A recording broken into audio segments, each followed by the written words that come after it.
Hello বন্ধুরা, শুভ সকাল সবাইকে। সকালের নাস্তা নিয়ে চলে আসলাম। বাড়িতে হচ্ছে আজকে স্পেশাল নাস্তা, গরম গরম রুটি। যাই হোক, ক্যামেরাটা ধরে রুটিটা উল্টাতে গিয়ে এরকম হয়ে গেল।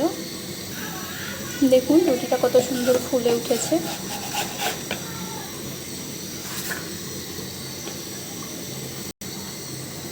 আমি আবার একটা রুটি দিয়ে দিচ্ছি।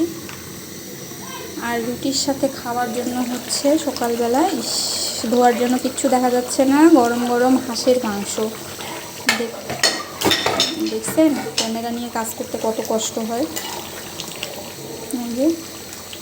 হাঁসের মাংস হবে, হাঁসের মাংস দিয়ে রুটি, আর সকালে হবে দুধ চা। এই ছিল আমার সকালের নাস্তা। কে এরকম কম্বিনেশন পছন্দ করে অবশ্যই কমেন্ট বক্সে জানাবেন। সুন্দর সুন্দর একটু কমেন্ট করে দিয়ে আমাকে উৎসাহিত করবেন। আর অবশ্যই সাবস্ক্রাইব করে পাশে থাকবেন নিত্য নতুন ভিডিও দেখার জন্য। ধন্যবাদ সবাইকে।